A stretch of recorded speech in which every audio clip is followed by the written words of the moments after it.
안녕하세요. 임용시험 준비하시는 분들, 오늘 정말 중요한 얘기 좀 해볼게요. 우리가 아는 걸 온전히 점수로 바꾸는 그 결정적인 기술, 바로 답안 작성법입니다. 여러분의 그 소중한 노력이 헛되지 않게 완벽한 답안을 어떻게 설계하는지 지금부터 저랑 같이 하나하나 파헤쳐 봅시다. 아니, 이런 생각 해보신 적 없으세요? 머릿속에는 정답이 완벽하게 있는데 이걸 답안지에 옮겨 적다가 감점된다면 와, 진짜 너무 억울하잖아요. 그쵸? 지식이 부족한 것도 아니고 정말 사소한 기술 때문에 점수를 잃는 거. 오늘 바로 그 문제 확실하게 해결해 드릴게요. 그래서 오늘은 딱 이 네 가지만 짚어볼 거예요. 첫째, 이건 무조건 지켜야 하는 기본 원칙. 그리고 둘째, 기입형 답안 정답률 확 올리는 기술. 셋째, 서술형 답안을 논리적으로 설계하는 방법. 마지막으로 제일 중요한 실전에서 통하는 시간 관리 전략까지. 자, 그럼 바로 시작해 볼까요? 자, 첫 번째 파트입니다. 모든 점수의 기초 공사라고 할 수 있죠. 이건 뭐 타협의 여지가 없는 절대적인 기본 원칙들이에요. 왜냐하면요, 이걸 안 지키면 아무리 답을 잘 써도 그냥 0점 처리될 수 있거든요. 정말 중요합니다. 여기 표를 보시면 핵심이 딱 보이죠? 무조건 검은색 펜만 쓰셔야 해요. 그리고 수정액이나 수정 테이프? 이건 절대 안 됩니다. 그냥 금지예요.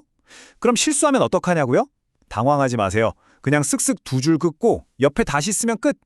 그리고 제일 중요한 거, 지정된 답안 칸 절대 벗어나면 안 됩니다.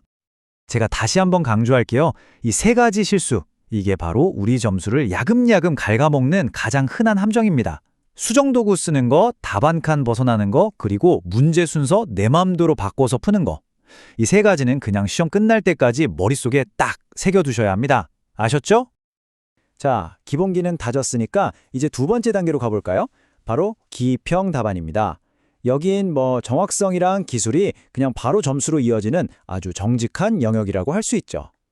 기입형이 뭐냐면요. 보통 1, 2점짜리 문제인데 길게 쓸 필요가 전혀 없어요. 그냥 딱 하나의 아주 정확한 키워드나 용어만 딱 적어내면 되는 유형입니다.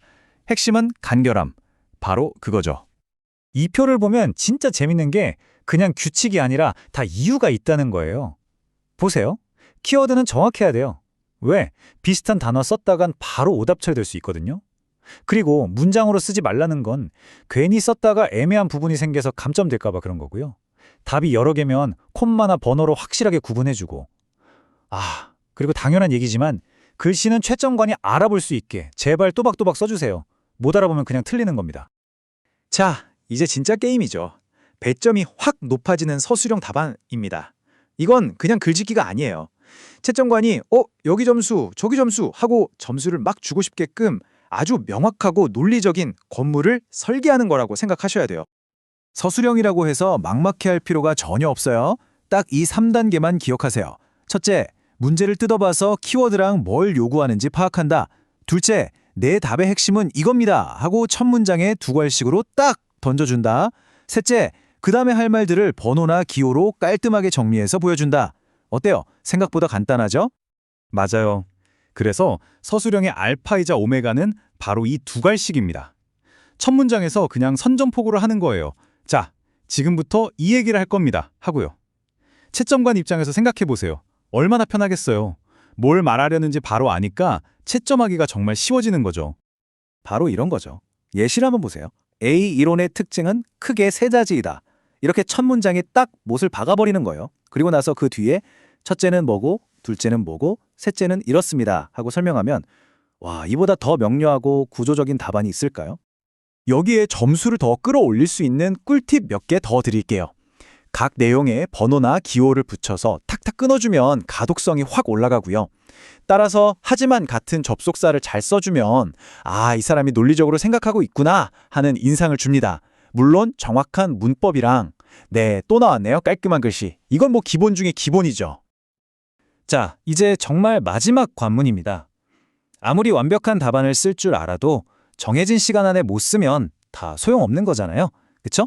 그래서 지금부터는 실전에서 우리를 승리로 이끌어줄 시간관리 전략에 대해 얘기해 볼게요. 시간을 이렇게 한번 쪼개보는 거예요. 문제 분석은 빠르고 정확하게 전체 시간의 10%만 쓰는 거죠. 그리고 가장 많은 시간, 75%는 온전히 답안 작성에 쏟아붓는 겁니다. 근데 여기서 진짜 중요한 게 있어요. 마지막 15%는 무조건 남겨둬야 해요. 내가 문제에서 요구한 걸 다 썼는지, 빠뜨린 건 없는지 검토하는 시간으로 말이죠. 그리고 시험 당일날 꼭 기억해야 할 필승 전략입니다. 첫째, 어려운 문제 나왔다고 거기서 시간 다 쓰지 마세요.